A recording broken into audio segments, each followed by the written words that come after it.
Hello folks, it's Halloween night, 31st of October, so let's tackle a subject that's relevant to the date. How about demonic possession?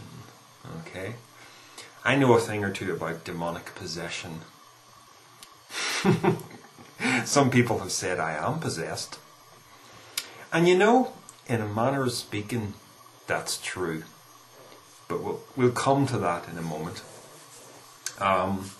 Is there any truth to the notion of possession by demonic entities, some kind of spiritual beings that somehow come in and take control of a person's body? No, I don't think so. For a start, what do you mean by take possession of you? Who is you? You have an identity that is crystallized in this body-mind construct. Your personality is brain-based. The things that you know, the things that you have learned, the things that constitute you reside physically within your body and brain. So what does it mean for something to take possession of you? Because if some other discarnate consciousness came into your body, it would have your memories, your personality, it would be you. So it doesn't really make any sense. When you take away the notion of consciousness from the notion of personhood, if you like, it doesn't really have any substance. This is why I don't believe in the idea of a soul that floats off of the body at death, because without the memories and everything of this body and the personality that goes with it, that ceases to mean anything. So, the way I put it is this: people are not possessed by entities, they are possessed by ideas. And what I mean is, when I read something, study something, learn something with an open mind, the things that I read, the things that I judge to be true from what I read, they affect me, they change me. And there's no greater example of that than the transition I went through from being a Christian to being whatever it is I am now, having the kind of esoteric spirituality that revolves around the idea that under the surface everything is one. That affects my life, that affects my ethics, that affects everything about me. So in a sense, I am possessed by those ideas. I have become a different person by exposing myself to those ideas. And you know, the same is true of Christians. If you read, if all of your attention is devoted to Christian literature, then you will become possessed by the ideas that you gauge to be true within that. And you know, some people, based upon what they've learned, they become these ranting madmen almost, and they give off a sense of demonic possession a lot more than they actually might realize. You know, the real sort of froth-mouthed spirituality that you sometimes see from Christians.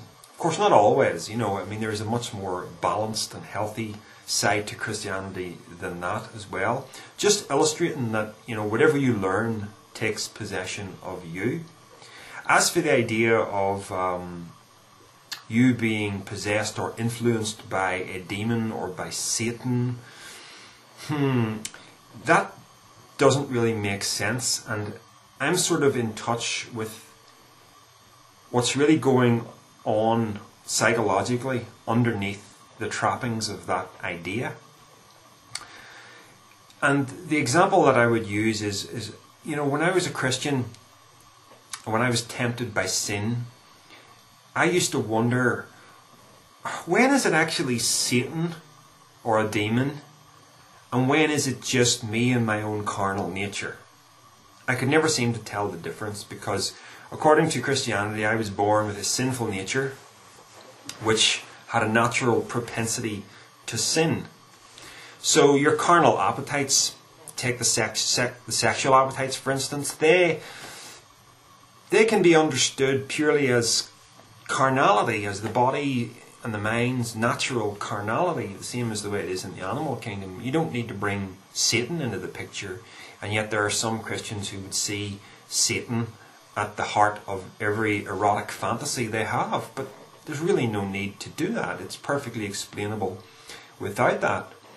And that's where I come to realize that what Satan actually is, he is the personification of the carnal nature of mankind. He is all the things we don't like about ourselves, personified as a mythical being, personified as something outside of ourselves that we can be rid of or cleansed of. That's kind of the general idea of it. And you know those little cartoons that you sometimes see where there's a man standing there and he's got a little angel on one shoulder and a little devil on another shoulder, and they're both talking to the man, and he's just trying to decide which one to listen to. And we all get what's going on there. It's not that there really is an angel inside your head and a devil inside your head. It's that these are two aspects of you. You are essentially at war with yourself, and this is part of the human condition that we all experience. The devil is you, and the angel is also you. You're both good and evil combined. There really is no need to see it.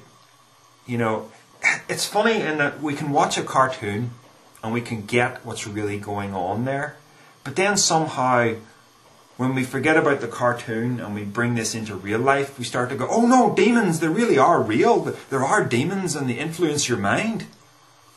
You know what I'm saying? It's just a personification of a psychological process that goes on inside of you. If you've ever read C.S. Lewis's Screwtape Letters, this is a really good example of this, because it's basically a set of letters between a junior demon and a senior demon. And the senior one is advising the junior demon about how best to secure the damnation of this person's soul that he's working on. So when you read it, you get a sense that C.S. Lewis is not claiming any special insight about the demonic realm, whatever that is, beyond what little is said of it in the Bible. He's just putting together something that is almost, I don't know if satirical is quite the right word. He's basically creating a myth structure around various human foibles and predicaments. And in a very colourful way, it's a means of giving advice about how to best live your life. Yet there are Christians who will read C.S. Lewis's Screwtape Letters and think that that's all true, when he's very obviously just describing the psychological condition that we are in. And the great irony is that C.S. Lewis was a full-blooded Christian who believed in a literal Satan, even though he created a myth that brought him so close to understanding the real mythological nature of what he's actually dealing with. You know? So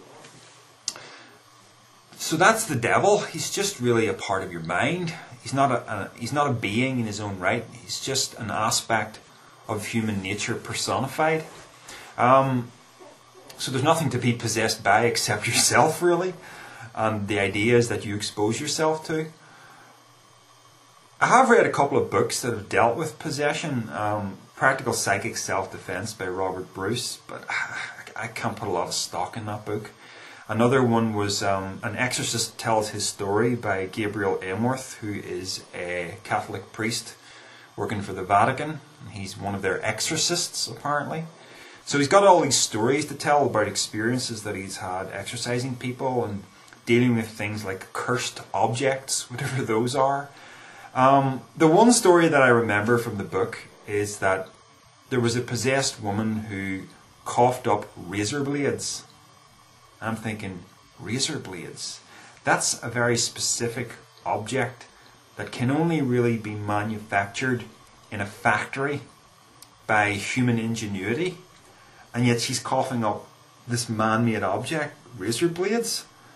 And I thought to myself, even if I could believe that the supernatural manifested itself sometimes and broke the laws of physics and everything, would it actually choose to manifest itself like this? And the question I ask is, well, did the razor blades have Gillette or Wilkinson sword branded on them? You know what I'm saying? It seems kind of thin. It has all the hallmarks of an illusionist's trick or outright lies, possibly. Who knows? Certainly does not convince me that there is any reality to demonic possession. And again, it's one of those books where you're just reading the book and you either take his word for it or you don't, because he's not offering you any evidence aside from the fact that he's a high up ranking priest in the Vatican. You know? So the real appearance of demonic possession is probably nothing more than mental illness, I would say. So happy Halloween, folks. Don't be too scared. There's nothing to be scared of.